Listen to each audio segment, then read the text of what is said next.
ഹരേ കൃഷ്ണ. എല്ലാവർക്കും മാധവത്തിലേക്ക് സ്വാഗതം. ഇന്നത്തെ ഈ വീഡിയോ നിങ്ങളെല്ലാവരും തന്നെ വളരെ ശ്രദ്ധയോടുകൂടി ക്ഷമയോടുകൂടിയിരുന്ന് അവസാനം വരെ കേൾക്കണം. ഇപ്പോൾ നിങ്ങൾക്കത് കേൾക്കാൻ സാധിക്കുന്നില്ലെങ്കിൽ നിങ്ങൾ ഈ വീഡിയോ ഇപ്പോൾ ഓഫ് ചെയ്ത് വെച്ചേക്കൂ. നിങ്ങൾക്ക് എപ്പോഴാണോ സമയം കിട്ടുന്നത് ആ സമയത്ത് വളരെ ക്ഷമയോടുകൂടി ശ്രദ്ധയോടുകൂടി ഇരുന്ന് ഈ വീഡിയോ മുഴുവൻ കേൾക്കണം. ഇത് നിങ്ങളുടെ ജീവിതത്തിൽ വലിയ വലിയ മാറ്റങ്ങളായിരിക്കും കൊണ്ടുവന്ന് തരാൻ പോകുന്നത്. ഒരു ഹിന്ദുമത വിശ്വാസിയെ സംബന്ധിച്ചിടത്തോളം കാശി എന്ന വാരണാസി അത് ഒരു മനുഷ്യായുസ്സിൽ നമുക്ക് നിർബന്ധമായും നമ്മൾ പോയിരിക്കേണ്ടുന്ന ഒരു സ്ഥലമാണ്. എന്തുകൊണ്ടാണ് ഒരു ഹിന്ദുവിന് കാശി എന്ന ആ ഒരു പുരാണ പുണ്യ പ്രദേശം ഇത്രയും പ്രധാനപ്പെട്ടതായത്? എന്തുകൊണ്ടാണ് നിർബന്ധമായും ഒരു ഹിന്ദു അവിടെ പോയിരിക്കണം എന്ന് പറയുന്നത്? എന്തുകൊണ്ടാണ് നമുക്കതിന് സാധിക്കാത്തത്? എന്തുകൊണ്ടാണ് നമ്മളത് വേണ്ട എന്ന് വെച്ചത്? എങ്ങനെ നമുക്ക് പോകാം? അതാണ് നമ്മൾ ഇന്ന് ഈ വീഡിയോയിൽ കൂടി പറയുന്നത്. പോകണമെന്ന് മനസ്സു നിറഞ്ഞ് ആഗ്രഹമുള്ള ആളുകൾ എല്ലാവരും തന്നെ ക്ഷമയോട് കൂടിയിരുന്ന് നിങ്ങൾ ഈ വീഡിയോ കേൾക്കണം. നിങ്ങൾക്ക് ആവശ്യമുള്ള നിർദ്ദേശങ്ങളെല്ലാം ഈ വീഡിയോയിൽ ഉണ്ടാകും. അതുപോലെ നിങ്ങൾക്ക് എങ്ങനെ പോകാൻ സാധിക്കും? ഒരിക്കലും എനിക്ക് എത്താൻ സാധിക്കുകയില്ല, ഈ ജന്മത്തെ എനിക്ക് പോകാൻ സാധിക്കുകയില്ല എന്ന് ആരെങ്കിലും ചിന്തിക്കുന്നുണ്ടെങ്കിൽ അത് അബദ്ധമാണ്. നിങ്ങൾക്കുള്ള വഴി തുറന്നു കഴിഞ്ഞിരിക്കുന്നു. ഈ വീഡിയോ അവസാനം വരെ ഒന്ന് കേട്ടാൽ മാത്രം മതി. നിങ്ങളുടെ മുമ്പിൽ ആ വഴി തുറന്നു കഴിഞ്ഞിരിക്കുന്നു, കാശിയിലേക്കുള്ള വഴി തുറന്നു കഴിഞ്ഞിരിക്കുന്നു എന്ന് നിങ്ങൾ ഉറപ്പിച്ചു കൊള്ളുക. അതുകൊണ്ട് ശ്രദ്ധയോടുകൂടി കേൾക്കുക. ആദ്യം നമ്മൾ വാരണാസിയുടെയും വിശ്വേശ്വര ലിംഗത്തിൻ്റെയും മഹാത്മ്യമാണ് ആദ്യം പറയുന്നത്. ശ്രദ്ധിച്ചു കേട്ടുകൊള്ളുക. ഒരിക്കൽ പാർവതീദേവി ലോകഹിതം മാനിച്ചിട്ട് ഭഗവാൻ പരമേശ്വരനോട് വാരണാസിയുടെയും അഥവാ അവിമുക്ത ക്ഷേത്രത്തിൻ്റെയും അവിമുക്ത ലിംഗത്തിൻ്റെയും മാഹാത്മ്യം എന്താണ് എന്ന് ചോദിച്ചു. അപ്പോൾ ഭഗവാൻ വിശ്വേശ്വരൻ തൻ്റെ പത്നിയായ പാർവതീദേവിയോട് ഇപ്രകാരം പറയുന്നു. ശ്രദ്ധിച്ചു കേട്ടുകൊള്ളുക. ദേവി പാർവതി, എനിക്ക് ഏറ്റവും പ്രിയമുള്ള ക്ഷേത്രമാണ് വാരണാസി. അതുകൊണ്ടാണ് ഞാൻ സകലതും ഉപേക്ഷിച്ചിട്ട് ഇവിടെ വന്ന് താമസിക്കുന്നതിന് കാരണം. ഇതെൻ്റെ രഹസ്യ ക്ഷേത്രമാണ്. സകല ദേവന്മാർക്കും മുക്തി നൽകുന്ന ഈ ക്ഷേത്രത്തിൽ എൻ്റെ ഗണങ്ങൾ പല വേഷങ്ങൾ ധരിച്ചുകൊണ്ട് ശിവലോകം പ്രാപിക്കുന്നതിനായി ഉത്തമമായ വ്രതങ്ങൾ അനുഷ്ഠിച്ച് കഴിഞ്ഞു വരുന്നു. ജിതാത്മാക്കളും ജിതേന്ദ്രിയന്മാരുമായി അവർ നിത്യവും മഹായോഗം അനുഷ്ഠിക്കുന്നു. ആ ഉത്തമമായ യോഗത്തിന് പാശുപതയെ എന്ന് പറയുന്നു. എൻ്റെ ഭക്തന്മാരും തത്വജ്ഞാനികളും മോക്ഷത്തിന് അർഹരാണ്. അവരെ സംബന്ധിച്ചിടത്തോളം തീർത്ഥത്തിൻ്റെ യാതൊരു ആവശ്യവുമില്ല. അവർ ജീവൻ മുക്തരാണ്. അതിനാൽ അവർക്ക് എവിടെ വെച്ച് മരണം സംഭവിച്ചാലും അവർ മോക്ഷം പ്രാപിക്കുക തന്നെ ചെയ്യും. അല്ലയോ ദേവി, ഈ അവിമുക്ത തീർത്ഥത്തിൻ്റെ വിശേഷം ഞാൻ പറഞ്ഞു തരാം. ശ്രദ്ധിച്ച് കേട്ടുകൊള്ളുക. ഏതു ജാതിക്കാരോ ഏത് ആശ്രമവാസികളോ ആകട്ടെ, ബാലനോ വൃദ്ധനോ യുവാവോ യുവതിയോ ആകട്ടെ, ആരു തന്നെയായാലും ഈ നഗരത്തിൽ വന്ന് മരിക്കുവാൻ ഇടയായാൽ അവർ മുക്തരായിത്തീരും. സ്ത്രീ പതിവ്രതയോ ദുർനടത്തക്കാരിയോ കുലടയോ വിധവയോ കുമാരിയോ വിവാഹിതയോ പ്രസവിച്ചവളോ ഋതുമതിയോ ആകട്ടെ, ഈ അവിമുക്ത തീർത്ഥത്തിൽ വന്ന് മരിച്ചാൽ അവളും മോക്ഷം പ്രാപിക്കുന്നതാണ്. അതുപോലെ തന്നെ സ്വേദജം, അണ്ഡജം, ഉദ്ദിജം, ജരായുജം ജീവികളും ഇവിടെ മരിച്ചാൽ മോക്ഷം നേടുക തന്നെ ചെയ്യും. മറ്റെങ്ങും ലഭിക്കാത്ത ഭാഗ്യമാണിത്. ഇവിടെ മരിക്കുന്നതിന് ജ്ഞാനികളോ ഭക്തരോ ആകണമെന്നില്ല. കർമ്മത്തിൻ്റെയോ ധർമ്മത്തിൻ്റെയോ സംസ്കാരത്തിൻ്റെയോ ദാനത്തിൻ്റെയോ നാമ സങ്കീർത്തനത്തിൻ്റെയോ ആവശ്യമില്ല. ഉന്നത ജാതിയുടെയോ പൂജയുടെയോ പരിഗണനയും ഇല്ല. ഏതു തരത്തിലുള്ളവരായാലും ഈ നഗരിയിൽ എത്തി മരണമടഞ്ഞാൽ മോക്ഷപദം നേടും എന്നുള്ളതിന് യാതൊരു സംശയവുമില്ല. അല്ലയോ പാർവതി, ബ്രഹ്മാവ് തുടങ്ങിയ ദേവന്മാർക്ക് പോലും എൻ്റെ ഈ നഗരിയുടെ മഹാത്മ്യത്തെക്കുറിച്ച് അറിവില്ല. ഈ ദിവ്യനഗരി വളരെ രഹസ്യമാണ്. അതിനാലാണ് ഈ മഹത്തായ ക്ഷേത്രം അവിമുക്തം എന്ന പേരിൽ കീർത്തി കേട്ടിരിക്കുന്നത്. കാരണം നൈമിഷം മുതലായ സകല തീർത്ഥങ്ങളെക്കാളും ശ്രേഷ്ഠമായ തീർത്ഥമാണ് ഇവിടെയുള്ളത്. ധർമ്മത്തിൻ്റെ സാരം സത്യമാണെങ്കിൽ മോക്ഷത്തിൻ്റെ സാരം സമതയാണ്. അതുപോലെ സകല ക്ഷേത്രങ്ങളുടെയും തീർത്ഥങ്ങളുടെയും സാരം ഈ അവിമുക്ത ക്ഷേത്രമായ കാശിയാണ്. ഈ നഗരത്തിൽ എൻ്റെ ഭക്തന്മാർ സ്ഥാപിച്ചിട്ടുള്ള ധാരാളം ശിവലിംഗങ്ങളുണ്ട്. ഇവ സകല ആഗ്രഹങ്ങളും നൽകുന്നതാണ്. ഈ ക്ഷേത്രം 5 കാതം വ്യാപിച്ചു കിടക്കുന്നു. പാപമില്ലാത്തവൻ കാശിയിൽ വന്ന് മരിച്ചാൽ അയാൾ ഉടൻ തന്നെ മോക്ഷത്തെ പ്രാപിക്കും. പാപിയാണ് മരിക്കുന്നതെങ്കിൽ ആദ്യം കഷ്ടം അനുഭവിച്ചിട്ട് പിന്നെ മോക്ഷം പ്രാപിക്കും. അല്ലയോ പാർവതി, ഇവിടെ വന്ന് പാപം ചെയ്യുന്നവർ 1000 വർഷം ഭൈരവ നരകയാതനകൾ അനുഭവിച്ച് പാപഫലം അനുഭവിച്ച ശേഷം മോക്ഷം നേടുന്നതായിരിക്കും. 100 കോടി കൽപ്പകാലത്തോളം താൻ ചെയ്ത കർമ്മങ്ങൾ നശിക്കാതെ ഇരിക്കും. ജീവികൾ ചെയ്യുന്ന ശുഭ അശുഭ കർമ്മങ്ങളുടെ ഫലം തീർച്ചയായും അനുഭവിച്ചേ മതിയാകൂ. പാപകർമ്മമാണ് ചെയ്തതെങ്കിൽ നരകവും, ശുഭകർമ്മമാണ് ചെയ്തതെങ്കിൽ സ്വർഗവും ലഭിക്കും. ശുഭകർമ്മങ്ങളും അശുഭകർമ്മങ്ങളും രണ്ടും കൊണ്ടാണ് മനുഷ്യജന്മം ലഭിക്കുന്നത്. അല്ലയോ ശ്രീ പാർവതി, അശുഭകർമ്മങ്ങൾ കുറവായും ശുഭകർമ്മങ്ങൾ കൂടുതലായും വന്നാൽ ഉത്തമമായ ജന്മം ഉണ്ടാകും. ഇനി ശുഭകർമ്മം കുറഞ്ഞും അശുഭകർമ്മങ്ങൾ കൂടിയും ഇരുന്നാൽ അധമ ജന്മം ഉണ്ടാകും.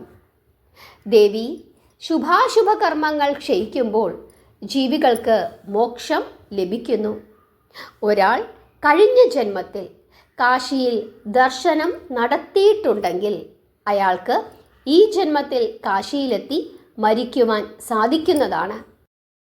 കാശിയിലെത്തി ഗംഗാസ്നാനം നടത്തുന്ന ആളിൻ്റെ സകല സഞ്ചിത പാപങ്ങളും ജന്മപാപങ്ങളും നശിക്കും.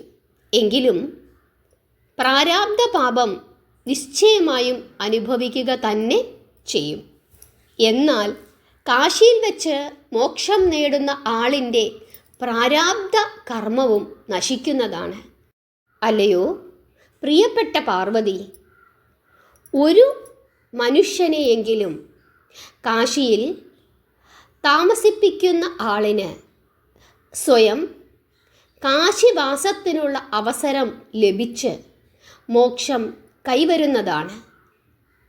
ഇങ്ങനെ പരമേശ്വരൻ പാർവതിക്ക് കാശിയുടെയും വിശ്വേശ്വര ലിംഗത്തിൻ്റെയും അവിഖ്യാതമായ മാഹാത്മ്യം വിവരിച്ച് കൊടുക്കുന്നു. ഹരേ കൃഷ്ണ.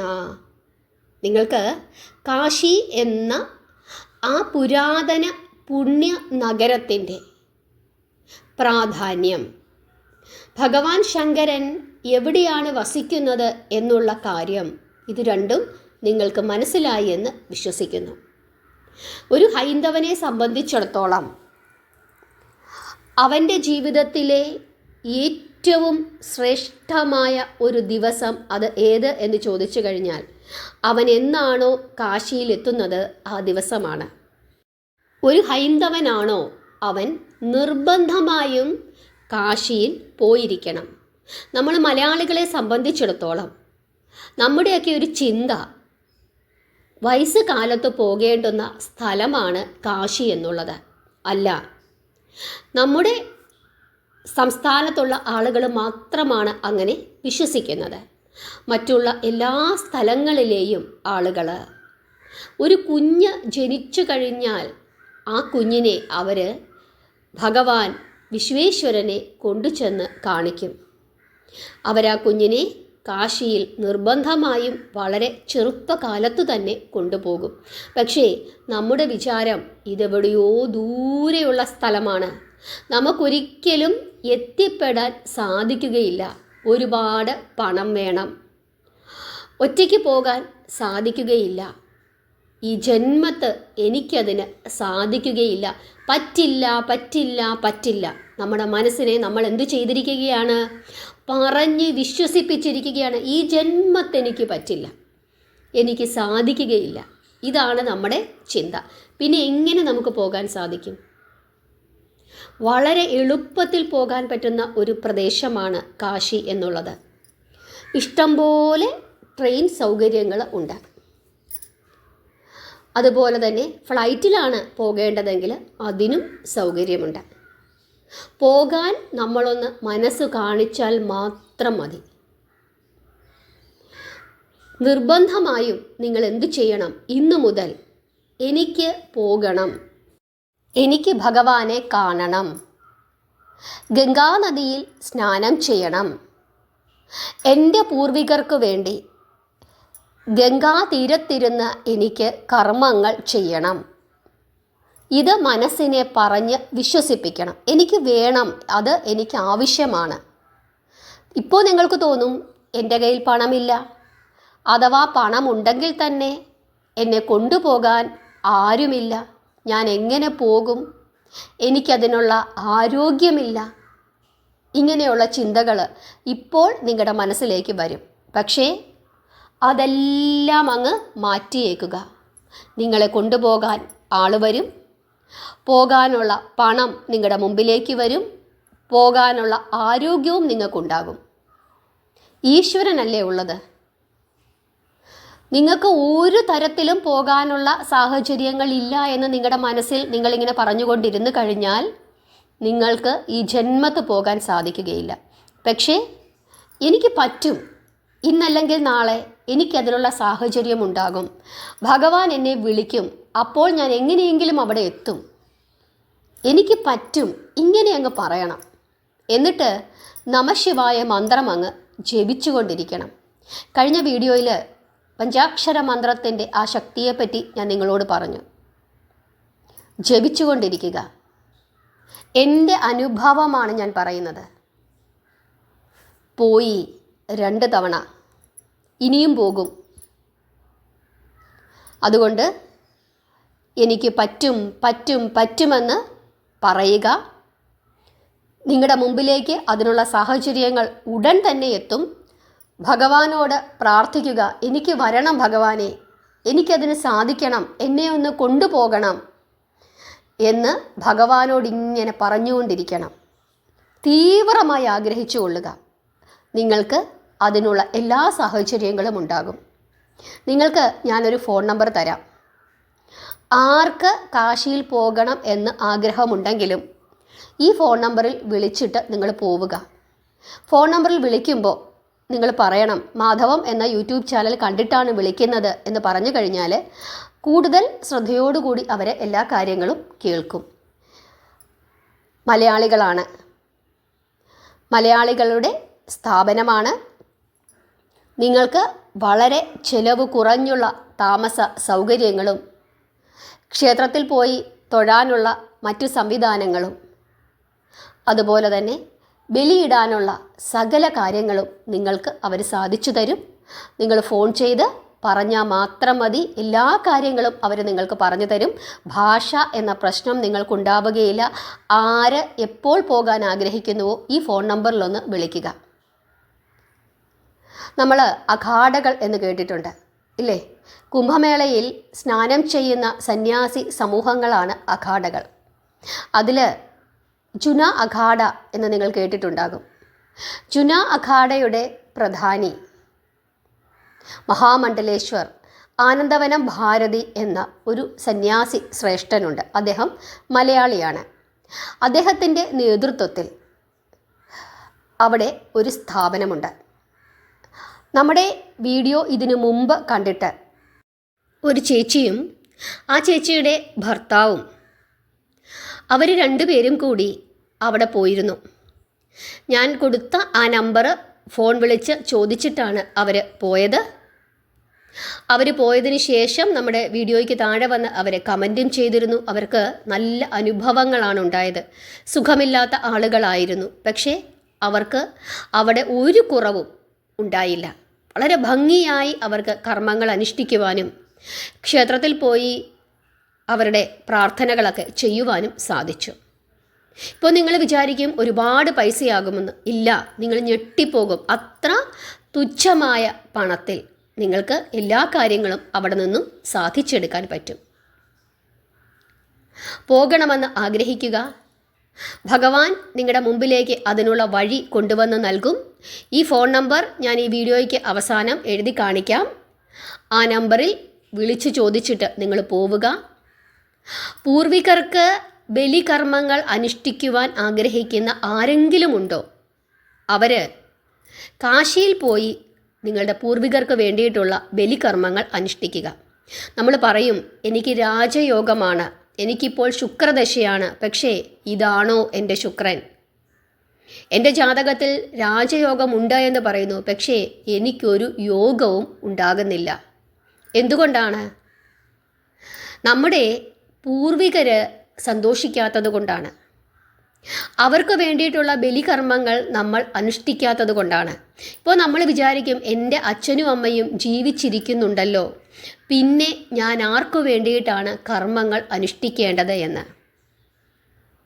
നിങ്ങൾ ഭഗീരഥൻ്റെ കഥ കേട്ടിട്ടുണ്ടോ? ഭഗീരഥൻ കഴിഞ്ഞ ദിവസം ഞാൻ ഒരു വീഡിയോ ഇട്ടിരുന്നു, നമ്മുടെ തിരുവാതിരയുമായി ബന്ധപ്പെട്ടിട്ടുള്ള. അതിൽ ഞാൻ പറഞ്ഞു, അതിനു മുമ്പും ഞാൻ ഈ കഥ പറഞ്ഞിട്ടുണ്ട്. ഭഗീരഥൻ തൻ്റെ പൂർവികർക്ക് വേണ്ടി, അവരെ മോക്ഷത്തിലേക്ക് എത്തിക്കുന്നതിന് വേണ്ടി, അതായത് സഗരപുത്രന്മാർക്ക് വേണ്ടി, തൻ്റെ മുത്തച്ഛന്മാർക്ക് വേണ്ടിയിട്ടാണ്, അവർക്ക് മോക്ഷം കൊടുക്കുന്നതിന് വേണ്ടിയിട്ടാണ് ഭഗീരഥൻ ഭഗവാൻ മഹാവിഷ്ണുവിൻ്റെ തൃപ്പാദങ്ങളിലായിരുന്ന ആകാശഗംഗയെ ഭൂമിയിലേക്ക് ഒരു വലിയ പ്രയത്നം, ഭഗീരഥ പ്രയത്നം നടത്തി ഗംഗയെ ഭൂമിയിലേക്ക് കൊണ്ടുവന്നത്. അപ്പോൾ ഇവിടെ ആരാർക്ക് വേണ്ടിയിട്ടാണ് കർമ്മങ്ങൾ ചെയ്തത് എന്ന് ആലോചിക്കുക. നമുക്ക് അച്ഛനും അമ്മയും ജീവിച്ചിരിക്കുന്ന അവസരത്തിൽ നമ്മൾ അതിനു മുമ്പ് മരിച്ചു പോയിട്ടുള്ള നമ്മുടെ അപ്പൂപ്പന്മാർക്കും അമ്മുമ്മമാർക്കും ഒക്കെ വേണ്ടിയിട്ട് നമുക്ക് ബലികർമ്മങ്ങൾ അനുഷ്ഠിക്കാവുന്നതാണ്. 32 തലമുറകൾക്ക് നമുക്ക് എന്ത് ചെയ്യാം? ബലികർമ്മങ്ങൾ അനുഷ്ഠിക്കാം. അതിനു വേണ്ടിയിട്ടുള്ള എല്ലാ സൗകര്യങ്ങളും നിങ്ങൾക്ക് അവിടെ ചെയ്തു തരും.